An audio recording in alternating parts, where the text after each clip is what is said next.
Hello students, in this video let us go for solid state. So generally substances are classified into three types. That means substances exist in three states: solid, liquid and gas. Among them let us see regarding solids. Okay, solids means here the substances which have definite shape and definite volume, those are solids. Of course, if you come to liquids, they have definite volume but no definite shape, and gases neither definite in shape nor in volume. So like that, here solids are having definite shape and definite volume. And so many solids, if you observe, they are very closely packed to one another. The particles are closely packed to one another. Due to that close packing structure, all the solids are having high density and rigid in structure. Why? This is due to which one? Due to the close packing arrangement. Due to which one? Close packing arrangement of constituent particles. Okay, then if you come to the diffusion, solids are having almost all no diffusion. They can't diffuse from one place to another place. So like that, here solids are having zero diffusion. Now come to the classification of solids. Solids classified into two types. One is which one here? Amorphous. The second one is crystalline. Solids are classified into two types, amorphous and crystalline. Based on which one here? Arrangement of constituent particles. Now if you come to the amorphous, these are having haphazard structure of arrangement of which one? Atoms. But here crystalline, in case of crystalline solids, atoms are having regular arrangement. So like that, here due to the difference in arrangement of constituent particles, two types are there. So what are the constituent particle in a solid? Maybe atoms or molecules or even ions. Those are the constituent particles present in any solid. So now some differences are there in between amorphous and crystalline solids. So let us see what are the differences here. First, if you come to the structure, this amorphous solid is having irregular structure. That means irregular arrangement of atoms. But crystalline is having regular arrangement of atoms. So this is regarding which one? Structure. Okay, then if you observe the melting point, now these amorphous substances soften over a range of temperature. Over a range of temperature. That means here, if you consider any one example like Al2O3, that is amorphous solid here. Now if we started heating at 110 degrees centigrade, it becomes softening, and that completes at which one? 130 degrees centigrade, that completely melt out. That means there is no sharp melting point in case of which one? Amorphous. They soften over a range of temperature. But here if you come to crystalline, these possess sharp melting point values. That means if NaCl is considered, what is NaCl melting point means? We can answer exactly 803 degrees centigrade. So the total amount of NaCl considered here in a vessel at 803 degrees centigrade at a time, that completely converts into which one? Liquid state. So this is sharp melting points. These are having which one here? Sharp melting point values. Okay, then if you come to that another one here, which one? Cleavage property. Cleavage property means here when amorphous substances cut with a sharp edged tool, we get two pieces of irregular shapes. So here we can get two planes with irregular shapes. But in case of a crystalline substance, when cut with a sharp edged tool, it gives two planes with plain and smooth surfaces. So in this case we can get plain and smooth surface area for the two different pieces. Okay, then after that, heat of fusion. So heat of fusion means like that, simply we can compare with melting point also. Here also these are not having definite heat of fusion. So no definite heat of fusion, but these are having definite heat of fusion. These are having which one? Definite heat of fusion. Okay, after that, anisotropy. What is that anisotropy? See here first. Isotropy and anisotropy. What is the isotropy means? For example, let it be a substance, this marker. Now, when any property of this marker, that means this is nothing but made up of with one material, X material. For example, if you want to check its melting point or any other physical property of this X, which one? X substance, if we measure that value in different directions, if we are getting the same value in all the directions, now this substance is said to be isotropic in nature. But the same property measured is having different values in different directions, that substance is said to be anisotropic in nature. So one general example I will give here. For example, let us consider a classroom. Of course, that might be which one here? Girls college. So girls college means now in the classroom these are the benches. So in any direction in that classroom, the gender is same, that is female. So now we can say the gender, with respect to gender, that classroom is which one? Isotropic in nature. But if we go to the date of birth, that means here all the students who are attended in that classroom definitely may not have the same date of birth, including that time of birth. So that means here that time of birth is anisotropic for that classroom. So like that, if any one property measured in all directions we are getting same value, means that is said to be isotropy. But for the same physical property or any property, if we are getting different values in different directions in the same substance, now that property for that substance is said to be anisotropic. So now here that amorphous substances are isotropic in nature. These are isotropic in nature. But crystalline substances are anisotropic in nature. Okay, then after that come to the nature.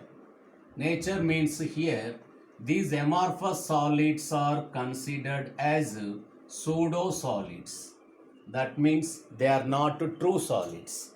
So one example here, if we consider any one glass window, now in the starting period when we purchased that window, upside and downside the same thickness we can observe. But after some years, when we measure the thickness in upside and downside, that upper side it will become thin, but bottom side its thickness increases. Why happen like this means that glass present that in that window slowly moved in downward direction. That means actually it looking like a solid, but this moving down indicating that somewhat liquid properties. That means it may not be true solid. That is which one pseudo solid. So like that amorphous compounds are pseudo solids, but crystalline substances are true solids. And another last one here, what is that, which one here, after that order of forces. So in case of amorphous solids, short range orders present between constituent particles, but in crystalline substances long range orders present between which one means constituent particles. So these are the differences between amorphous solids and crystalline solids. And examples for amorphous solids means, so we can consider which one, glass is one of the examples of amorphous solids. Okay, and here another one, which one, graphite, that is also okay. That okay, sorry, that graphite come under crystalline. Okay, here that which one, SiO2, but SiO2 may present in both crystalline and also amorphous forms. For example, quartz, tridymite, cristobalite, these are come under crystalline forms, but agate, onyx, jasper, those come under which one here, amorphous forms. So like that these are the examples for which one, amorphous and crystalline.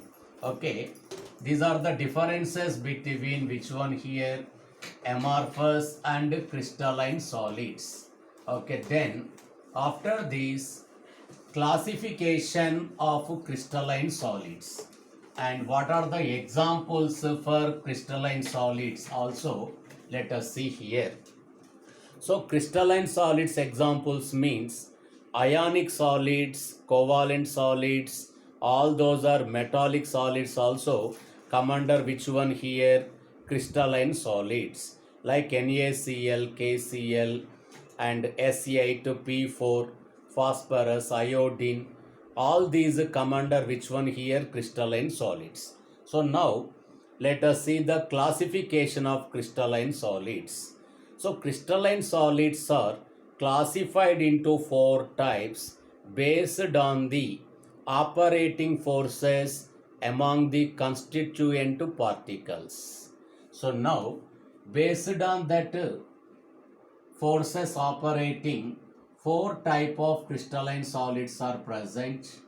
First one, molecular solids. Second one is here ionic solids. Third one is metallic solids. And fourth one is covalent solids. So like that, four type of crystalline solids are there. Let us go for molecular solids. So the name indicating that the constituent particles are nothing but which one, molecules. Constituent particles are nothing but molecules. And here these molecular solids are again of three types.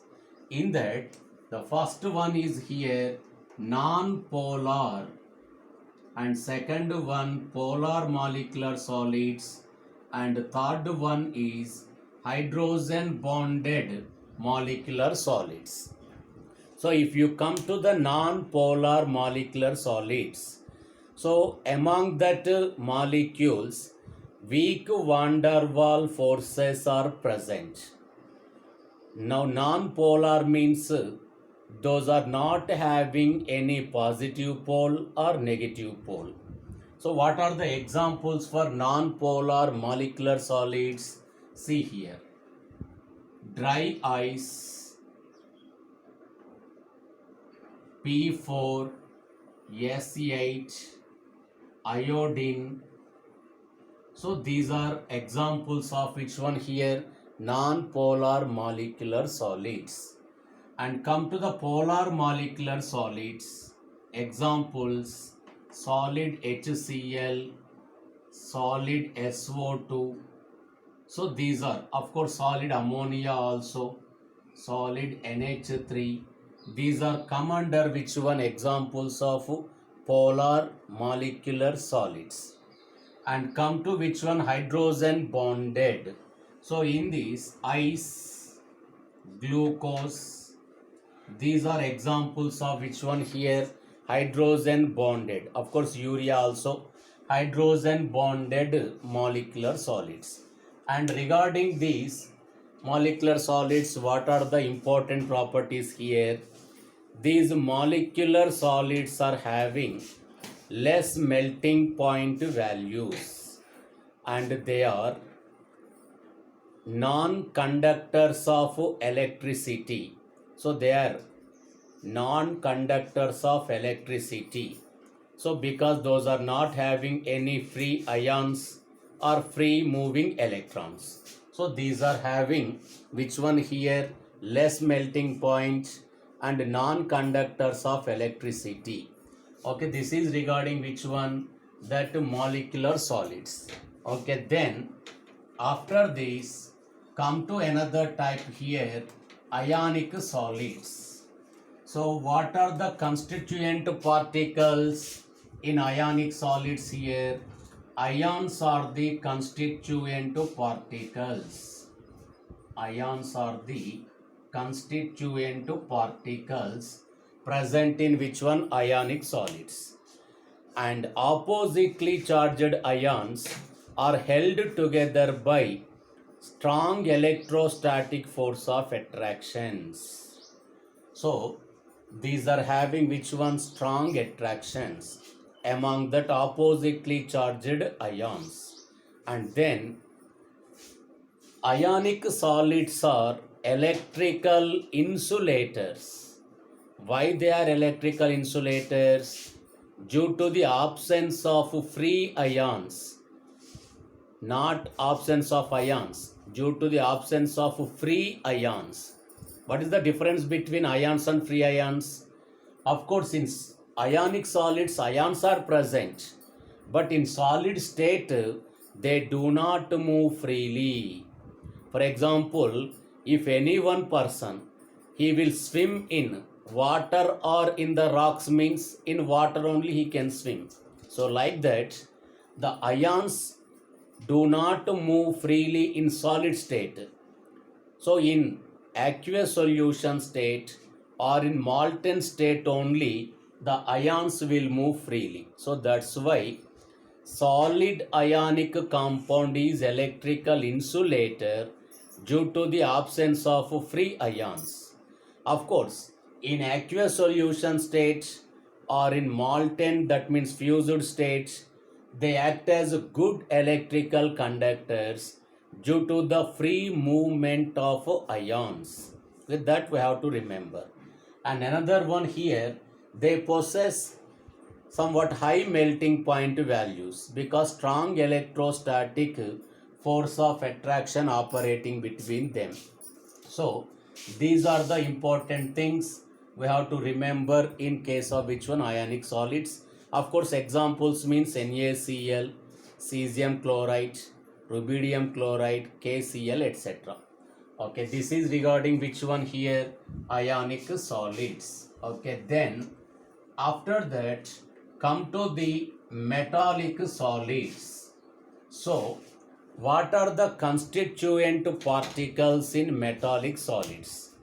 So that generally if you consider any metal, the kernel, that means the kernels are present in the sea of electrons.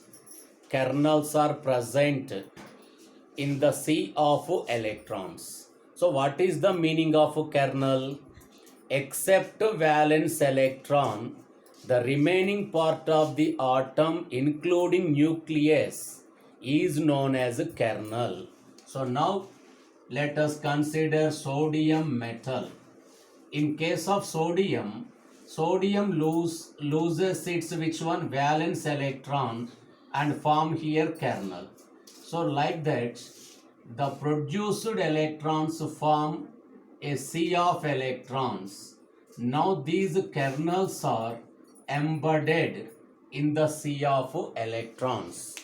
Now due to the free movement of that electrons, now these metallic solids act as good electrical conductors, and especially these metallic solids are having malleability and ductility.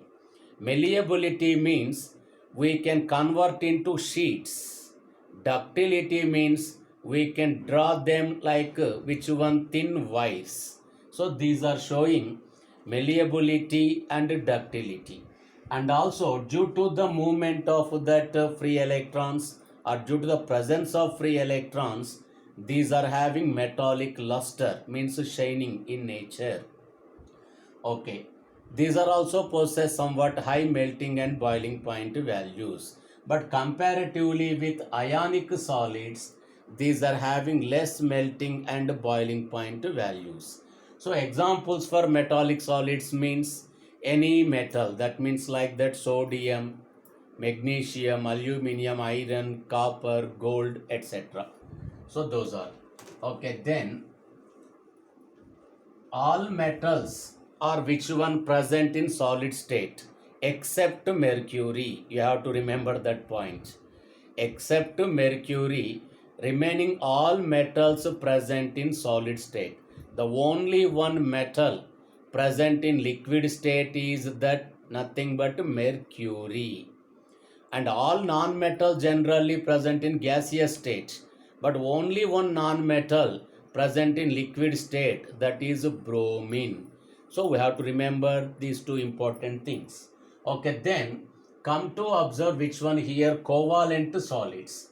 So what are the constituent particles present in covalent solids? Okay, let us see that. Atoms are the constituent particles present in which one, covalent solids. Okay, then these atoms are held together by strong covalent bonds.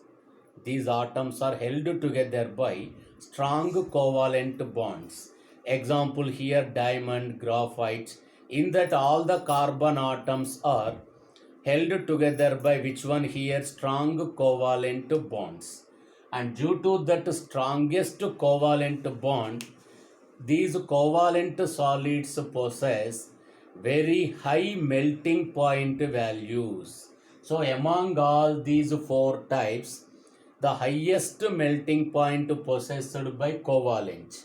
So what is the order of melting point? Covalent solids greater than, ionic solids greater than, metallic solids greater than molecular solids. Okay, then after that, here if you consider the examples of covalent solids, graphite, diamond, Bn, boron nitride, and carborundum. What is the formula of carborundum? SiC, silicon carbide is said to be carborundum. Okay, like that here, atoms are the constituent particles in which one here, covalent solids. So this is the classification of another one important point here. What is that? These covalent solids are electrical insulators except graphite. Of course, graphite is a which one come under covalent solid, even though due to the presence of one free electron at each carbon in graphite, that act as electrical conductor. So this is regarding classification of solids and classification of crystalline solids. Okay, bye.